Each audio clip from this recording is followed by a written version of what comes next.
Welcome to the deep dive. Today we're venturing into the wild, but not really for the serene landscapes or those quiet moments. Instead, we're plunging into some real life accounts where, the beauty of nature kind of gives way to these chilling, often inexplicable encounters. These are stories that, they'll make you look at the outdoors in a whole new light. Yeah, we've compiled a series of really deeply unsettling narratives from various sources, mostly first-person accounts that truly challenge our perceptions. They remind us that sometimes the greatest dangers lurking out there in the wilderness, they aren't the animals we usually fear. Right. It's the unpredictable human element, or sometimes it's just the sheer terrifying mystery of the unknown.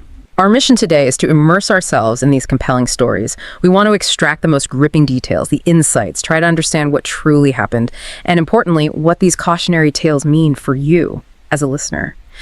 As I was reading these, what really struck me was how easily our sense of security can just be completely upended, even in places we think of as safe. So, get ready. This might just challenge your understanding of safety in the great outdoors profoundly. Okay, so the first story we're diving into, it really rewired my thinking about solo hiking. It comes from a narrator who had this deep passion for it, the freedom, the self-reliance. He'd been an Eagle Scout, loved being out there alone, especially after his usual hiking buddies sort of dropped out over time. But as he points out, the real issue with going solo isn't always about the wildlife. Often it's about other people. And that's such a crucial distinction, isn't it? We often focus on, preparing for animal encounters or getting lost.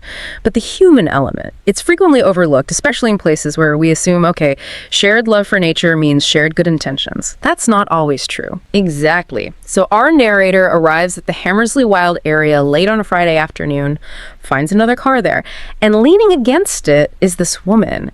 He thought she was cute, but she looked visibly annoyed, kind of pissed off, actually. They make that awkward eye contact and then, fall into conversation.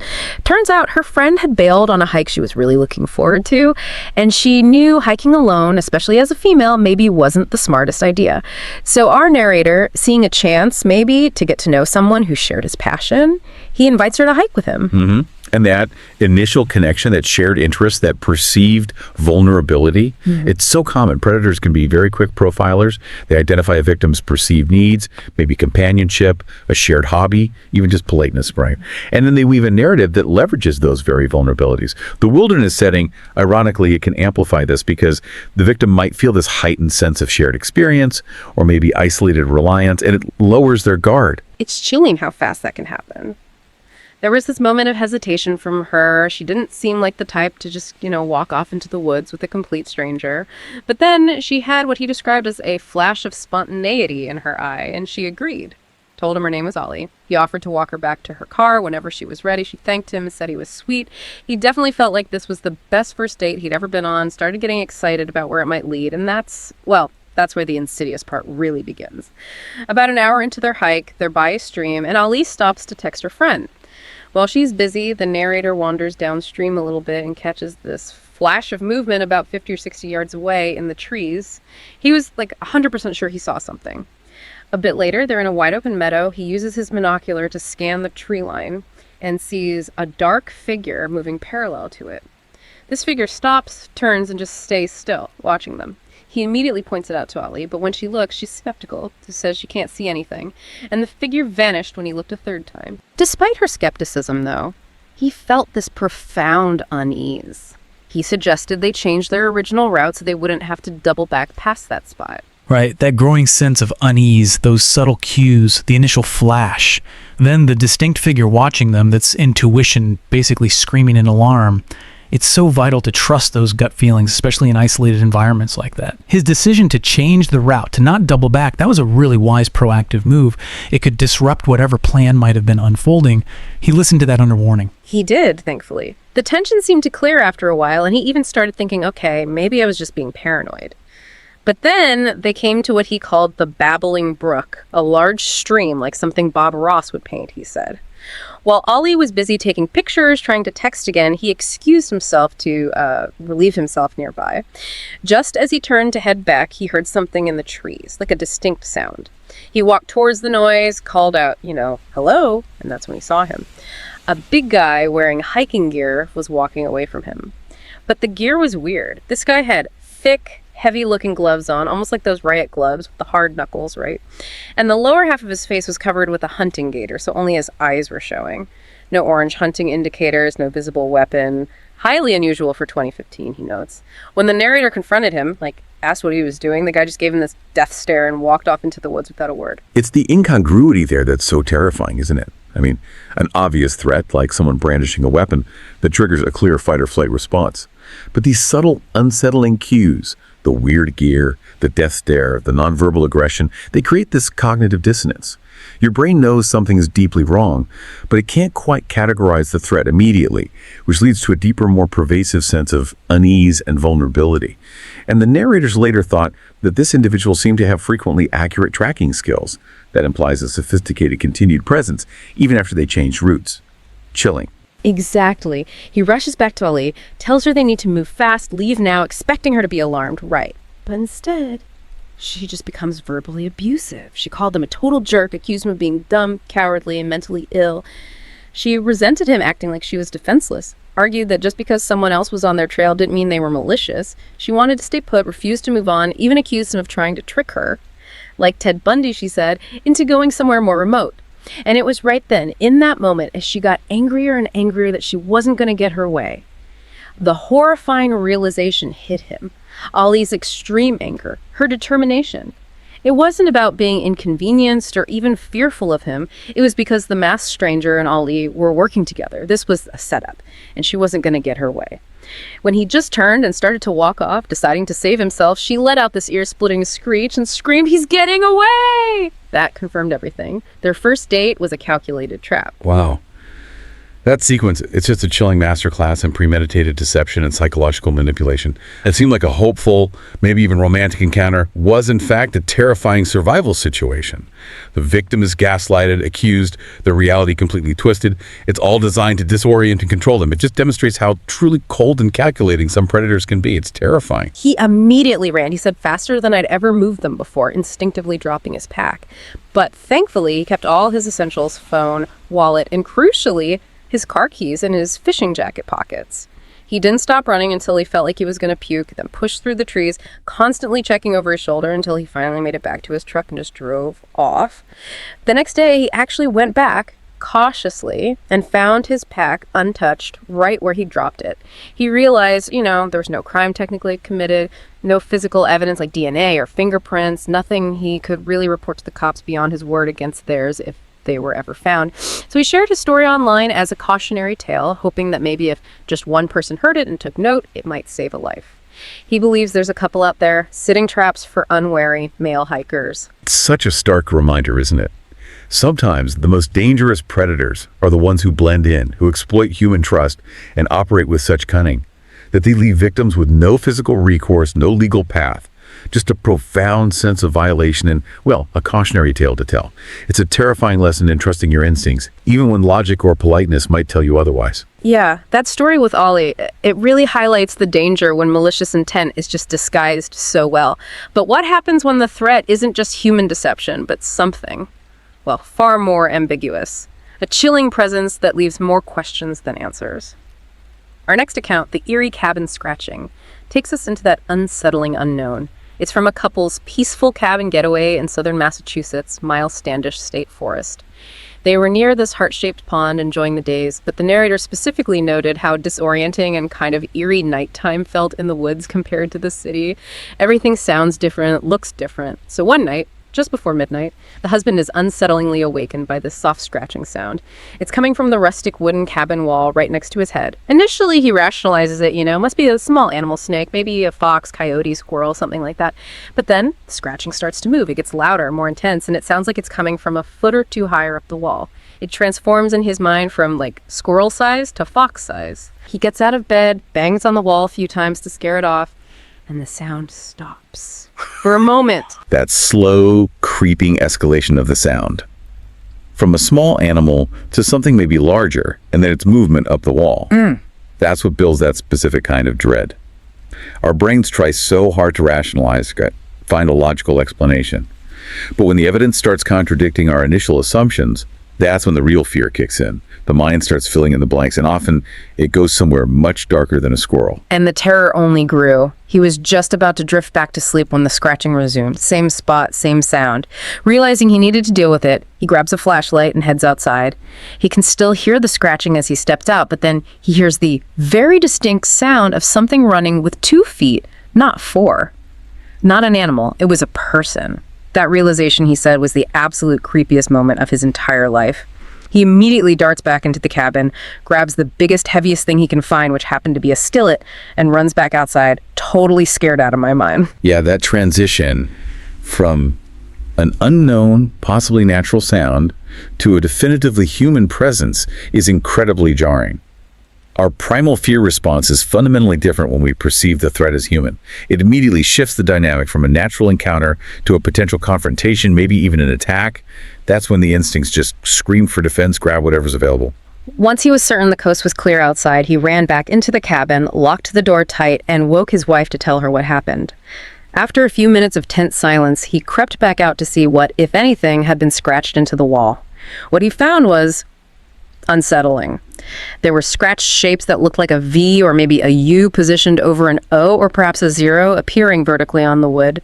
When he showed it to his wife, her immediate reaction was just terrified. She asked him, how can you not see it? She identified it immediately as the devil. That ambiguous symbol, but one that feels menacing. Especially given the context, right? An unknown intruder in the middle of the night in the woods. It taps into those really primal, almost superstitious fears. It's not just the presence of the intruder, but the potential meaning behind the symbol that can be so deeply unsettling, especially when it's interpreted through that lens of the sinister or, well, the supernatural. The brain just searches for a narrative, and often it lands on the most terrifying one available. And his wife, he said she was still half drunk, but sobered up real quick. She insisted they leave immediately. She declared, "This has red flags all over it. We'd be morons not to leave now."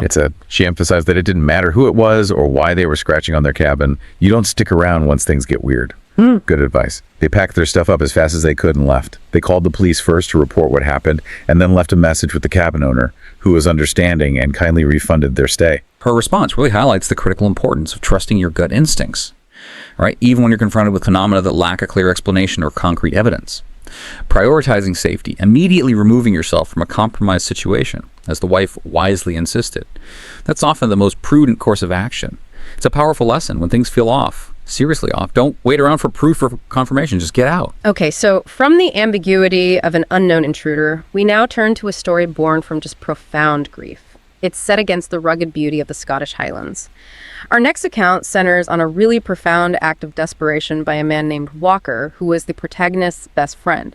Nearly a year before this trip, Walker had lost his wife, Kathy, and their young daughter in a devastating joyriding accident.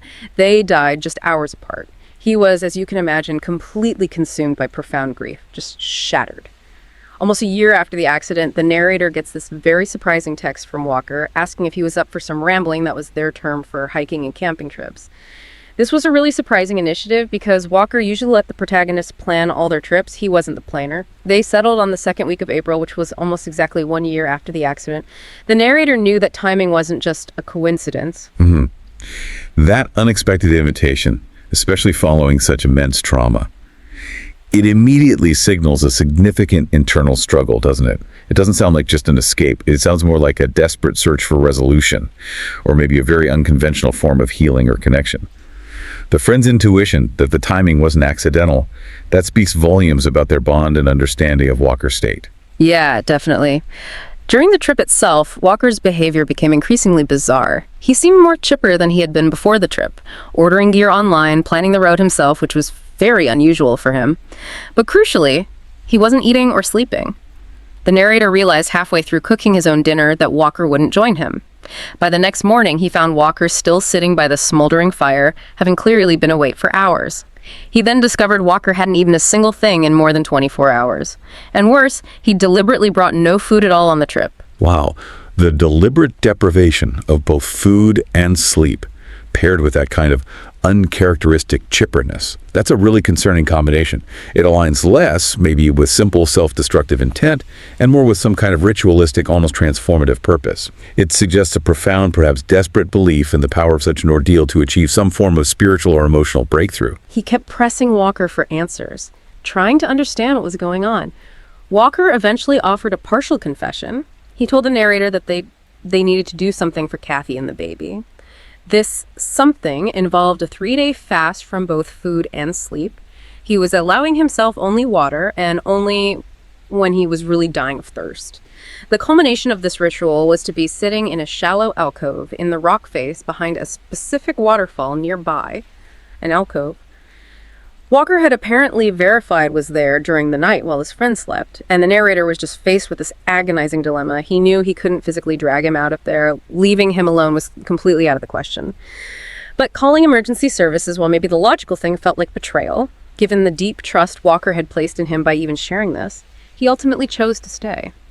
To support Walker through this ordeal, prioritizing his friend's trust and his commitment to being there for him, no matter how strange it seemed. That decision, it's incredibly difficult, isn't it? It just perfectly portrays the immense loyalty and the really tough choices you face when a loved one is in such deep despair and embarks on an unconventional, potentially dangerous path like this.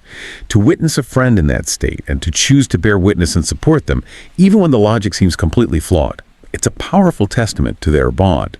He chose compassion, really, over what might have been perceived as common sense intervention. The harrowing climax came on the third day. Walker's physical and mental state had deteriorated significantly further. His brain was, quote, frazzling from being awake for so long. He was stumbling over words, losing his train of thought constantly. His urine was a sickly brown color, indicating severe dehydration. When the time came, according to whatever plan Walker had, he undressed completely in the freezing Scottish night air, shaking violently from cold and exhaustion. He entered the waterfall. Before going in, he told the narrator that if he called out, or if he wasn't back within exactly 1 hour, his friend was to go in and pull him out. After exactly 27 minutes, Walker emerged from the waterfall. He was white as a sheet, skinny as a rake, and shivering violently, making these almost inhuman noises before just collapsing on the bank. The narrator immediately threw his own jacket around him, helped him back to the fire, gave him cereal bars and water, feeding him slowly as silent tears just rolled down Walker's cheeks.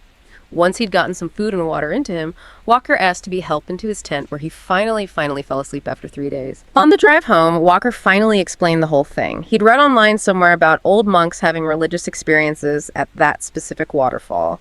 He came to believe that through intense prayer and deprivation, the fasting, the lack of sleep, the cold, he could somehow hear or see or maybe even talk to his departed wife and child. Walker genuinely believed the process had worked exactly as intended, that he'd achieved what he set out to do. Wow.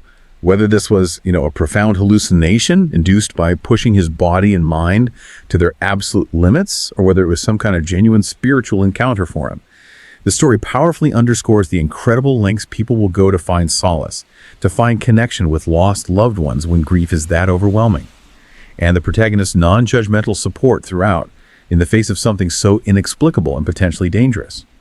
That's a deeply moving element here. It really prompts us to consider that fine line, doesn't it? Between what our minds might create under extreme duress and what might truly exist beyond our normal understanding when driven by such immense grief. Okay, our next account, the Mount Hood Stalker. It offers a chilling personal philosophy right from the very start. The protagonist, a 28-year-old woman from Oregon, shares this insight a friend once gave her that really resonated. It's not all men, but one is enough. This highlights her cautious approach to strangers, even in seemingly safe environments like her favorite trail in the foothills of Mount Hood. It's a philosophy that, unfortunately, she would soon need. The seemingly innocuous initial encounter happened when she saw a man standing at a fork in the trail ahead of her. He immediately stood out because he was dressed completely unsuitably for hiking, just baggy shorts, a t-shirt, sneakers, no backpack, no water bottle, nothing. He just looked lost, she said. He asked her if the trail headed up the mountain. She gave him directions and wished him luck, started to walk past, but the situation escalated incredibly rapidly. After she'd taken only a few steps, he called out again with this bizarre and unsettling claim. Hey, I think that's my bag, pointing at her backpack. She stopped, kind of smiled at how crazy the statement was, and told him he must be confused. He started walking towards her then, insisting, Nah, that's totally my bag. I've been looking for it all afternoon. When she slipped off her backpack to show him her name tag, clearly saying Maddie, he leaned in, squinted at it, and then asked in this genuinely hurt voice, "Why would you do that?" Whoa. Okay, this interaction immediately establishes a deeply disturbing psychological game, doesn't it? He's not attempting physical intimidation right away. Instead, he's trying to disorient, confuse, and completely gaslight her with these absurd claims. His feigned hurt, the accusations. They're designed to break down her resolve, make her question her own reality, her own sanity even. It's a classic tactic, really, to gain control by destabilizing the victim mentally first. From that moment, his pursuit was just relentless, and his verbal abuse escalated quickly. He trailed her for a great distance down the path, yelling things like, "I just don't understand why you're being such a bee about it, and you really need therapy," just awful stuff. Maddie's strategic response here was absolutely critical. She maintained a minimum safe distance, refused to engage in conversation with him at all, just kept walking, and crucially, she had her miniature pepper spray, which she always kept on her car keys, ready in her pocket for immediate access. She was prepared. That's incredibly smart and brave, maintaining composure like that. The stalker's primary focus on mental intimidation rather than immediate physical threat, it reveals a particularly disturbing form of predation. His goal seemed to be to break down her psychological defenses, maybe to make her an easier target for a later physical confrontation, or just to exert power. Her deliberate non-engagement, coupled with preparing her self-defense tools, those were highly effective tactics for maintaining some control in a terrifying, escalating situation. And her preparation proved absolutely crucial. The chilling climax occurred as Maddie neared the end of the trail. She could see other people milling about near the parking lot, and importantly, 2 other hikers were approaching them on the path. The second she called out, "Hey!" to these approaching hikers, the stalker dramatically screamed at the top of his lungs, "Help me! My sister's offered meds and she wants to take her own life. You gotta help me grab her." He was trying to frame her as suicidal, unstable, trying to manipulate the arriving hikers into helping him restrain her. Just unbelievable. In that instant, as he screamed, he sprinted directly towards her. She instinctively let off a burst of pepper spray right at the last second before he collided with her. She said the spray was effective. She saw him immediately start rubbing his eyes, screaming in pain. The 2 hikers ran up. She explained everything very clearly. "He's not my brother. He's been harassing me the whole way down." And they very kindly, as she put it, restrained the man while she pulled out her phone and called 911. She saw them wrestling him to the ground as she walked quickly away towards safety. Wow. That sequence just powerfully demonstrates critical thinking under extreme pressure, doesn't it? And the absolute importance of having self-defense tools and strategies ready to go. Her quick, decisive action with the pepper spray, combined with the absolutely crucial intervention of the other hikers who believed her, that was essential in confronting such a cunning adversary. Someone using both psychological and physical tactics. It's really a textbook example of how preparedness and quick thinking can avert potential disaster. The protagonist concludes her story by describing her enduring unease. It wasn't just about the physical threat, but about the stalker's truly devious and mentally overpowering tactics. It leaves you, the listener, to ponder the true nature of the threat. Was he truly psychotic or just mentally ill? Does the distinction even matter when the effect is that terrifying? This story serves as such a powerful reminder that vigilance, trusting your instincts, and being prepared with both mental fortitude and physical self-defense strategies are absolutely essential. Predators can operate with disturbing cunning, and danger isn't always immediately apparent, even in seemingly safe public environments like a popular trail. The threat sometimes lies in those mind games, long before any physical contact is even made. It's psychological warfare. Our final, and perhaps the most haunting account today, takes us to Rainbow Falls Provincial Park in Ontario, Canada. This was back in August 2007. We're exploring the enduring mystery of Christina Kalika's vanishing. Christina was just 20 years old, a devout Catholic, an aspiring teacher from Canada. She was quite small, 5'2", but 125 pounds, but described by everyone as hardworking, a natural leader. She was on a hiking trip with her 20-year-old cousin, Faith, and 2 friends, Eddie and Joe. They had just finished a grueling 2-day, 14-hour drive from Toronto, so the whole group was pretty exhausted when they arrived. Her disappearance unfolded in the very early morning hours. After a late start setting up camp and apparently some drinking the night before, Christina woke up Eddie at 3:30 a.m. They had planned a dawn run together. They ran together for about 30 minutes, then split up at an intersection near the park entrance. Eddie continued on a longer trail loop towards Highway 17, while Christina opted to take a short detour to visit the nearby Rainbow Falls waterfall before heading back to camp. She was never seen again. What's immediately striking there, isn't it, is the inexplicable nature of her vanishing. despite having a clear intention to visit the falls, returned to camp, and a companion, Eddie, who could verify her last known direction and plan. It sets the stage for a truly baffling mystery right from the absolute start. This isn't a simple case of someone wandering off and getting lost from the main group. Something else happened. By mid-afternoon that day, when Christina still hadn't returned to the campsite, a massive and desperate search effort began. We're talking nearly 100 personnel, police, firefighters, specially trained divers combing the waters.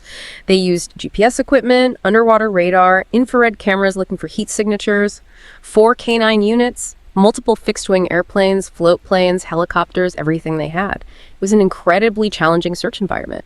Poor weather rolled in, the terrain was really rough, and some of the searchers were actually severely injured during the operation.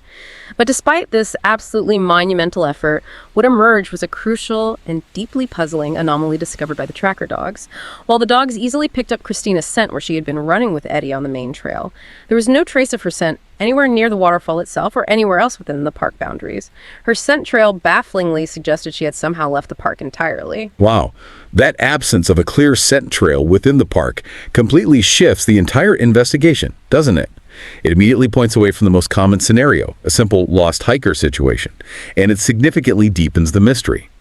It left investigators without a fundamental starting point within the expected search area. It implies either a major deviation from her stated plan or, well, something far more sinister at play, foul play. The search then became, as they described it, highly scientific. Teams studied topographical maps to identify potential anthropogenic corridors. These are basically natural pathways off the beaten path, like streams, rivers, maybe power line clearings, anything that might lead a person, maybe disoriented, back towards civilization or a road. They also utilized a highly advanced lost hiker behavioral profile based on statistics and patterns. That profile stated there was a 90% chance she would be found within a 5-mile radius of her last known position where she split from Eddie. But still, very, very little was found. Only a few ambiguous findings surfaced during that huge search. A pair of socks were recovered from a deep pool of water in the Hewitson River, which is a tributary that feeds into the larger White Sands Lake nearby. Additionally, several footprints were found in a mossy area near the waterfall. They matched her shoe size 6. But unfortunately, the moss didn't preserve a clear tread pattern, so they couldn't get a definitive confirmation it was her shoes. It's such a stark reminder that even with all the cutting-edge technology and these highly scientific models, nature itself can be the ultimate obfuscator. It can hide things incredibly well. While those behavioral profiles give probabilities based on typical lost person behavior when foul play is involved, or if an individual deviates drastically from typical patterns for whatever reason, these models can become far less effective. That seems to have tragically been the case here. It highlights that unpredictable human element again, or maybe even just nature's own ability to hold on to its secrets. Christina's family became deeply involved, understandably. They traveled all the way to the park, set up tents at the campsite, and refused to leave until Christina was found. Just heartbreaking determination. Their hope began to fade, though, as police started referring to Christina publicly as a non-responsive person by August 21st. They scaled back the massive search operation just 2 days later and announced that their investigative theories were now primarily focused on the possibility of abduction. That shift in terminology by law enforcement from missing person to non-responsive person, it tragically underscores the grim reality setting in and the profound uncertainty facing the family. This move also highlighted the family's open criticism of the investigation at times. They felt the abduction theory, while terrifyingly plausible, maybe lacked concrete evidence at that stage. It's just an agonizing position for any family to be trapped in. So let's quickly review the main theories that circulated about her disappearance, and why most were eventually dismissed or remain unproven. A bear attack was pretty much dismissed by experts, including a prominent one named Stephen Herrero. They cited the complete lack of evidence, no blood, no ripped clothing, no remains found, and pointed out bears rarely travel far with kills anyway. Misadventure or getting lost was also largely dismissed because absolutely no trace of her was found within the park, despite the massive search. Similar cases in that specific park were apparently resolved very quickly. The only other missing person case there was found safely in less than 9 hours. And statistically, 95% of all missing person cases are solved within the first 24 hours. Christina vanished without a trace. Foul play or abduction became the increasingly suspected scenario by both the family and the police. Christina's mother came to believe her daughter, whom she described as maybe overly trusting, might have been abducted or even murdered near the Trans-Canada Highway, which runs close to the park entrance where she was last seen. Her friends who were with her, Eddie, Joe, and Faith, vehemently denied any involvement and were officially cleared, not considered suspects by police. Then there was the Dennis Levia theory, proposed by David Ridgen of the CBC podcast The Next Call. He theorized involvement of a convicted child predator named Dennis Levia, active in the region around that time. Ridgen suggested it fit Levia's MO and timeline, speculating Christina might have taken off her socks to wade into the Hewitson River near the road and was ambushed there. He argued the socks found could be hers, appearing larger just from being submerged. However, the Ontario Provincial Police roundly dismissed this specific theory, citing lack of direct evidence linking Levia. Some detectives briefly floated the idea of intentional disappearance. Maybe Christina wanted to sever ties with her perceived strict religious community, but strong evidence of her wonderful relationship with her parents and her deep, genuine Christian faith made this seem highly unlikely to those who knew her best. Finally, some search and rescue personnel themselves later claimed the search might have been ineffective in certain areas. They argued the extremely dense vegetation, especially off-trail, could potentially have obscured a body from aerial searches or even ground teams. As one SAR member put it, when you trip in that bush, you don't fall down, meaning the undergrowth could hold someone up, hidden in that. There's a truly chilling detail that emerged from a private search organized by the family in 2009, 2 years later. They brought in 6 specially trained cadaver dogs. All 6 dogs independently indicated the presence of human remains at a specific location in the Hewitson River, not far from where the socks were found. However, the water's speed and depth at that particular spot made any further investigation or recovery attempt impossible at the time. It leaves this lingering, agonizing what if hanging over the case. That specific detail, the multiple cadaver dog hits in the river. It adds this layer of tantalizing yet ultimately unconfirmed possibility to an already profound mystery. It's a haunting what if that continues to plague the investigation, and especially the family. It leaves them with the unbearable uncertainty of whether her remains truly lie just out of reach, hidden by the water, offering absolutely no closure. The case of Christina Kalika remains a profound mystery even today, all these years later. If she's not in the park, the enduring, chilling question is simply, where'd she go? As one police officer involved hauntingly noted, the absence of remains is perhaps the best possible indicator that Christina was abducted. Which begs the question, has the predator who took her met with some other kind of indirect justice, or do they still walk among us? A terrifying thought. This case truly remains a haunting cold case. It highlights the terrifying reality of inexplicable disappearances and the enduring questions, the unending pain for loved ones left behind. They're forced to grapple with this void that offers no answers, no resolution. It's a stark reminder that sometimes the most profound horror is the one that simply remains unexplained. We've journeyed through some truly harrowing accounts today, haven't we?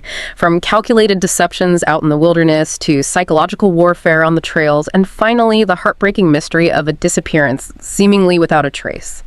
These deep dives, I think, they remind us that the natural world, while incredibly beautiful, can also conceal some deeply unsettling truths and sometimes unexpected human dangers. Absolutely. These stories really compel us to consider not just our physical preparedness when we venture outdoors, having the right gear, navigation skills, but also the critical importance of vigilance, of trusting our intuition, that gut feeling we talked about, and recognizing those subtle red flags that can emerge even in seemingly innocent encounters.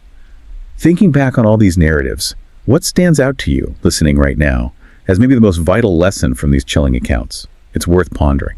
We really hope this exploration has given you maybe a fresh perspective on the hidden narratives that can lie within familiar landscapes, places you might even visit yourself. If you found yourself captivated, maybe even chilled by these stories, we encourage you to like this deep dive, perhaps share it with fellow enthusiasts of true scary stories and mysteries. And please subscribe to our channel, Horror Docs, for more chilling accounts and thought-provoking insights like these. Thank you so much for joining us on this deep dive. Until next time, stay safe out there and always, always stay aware.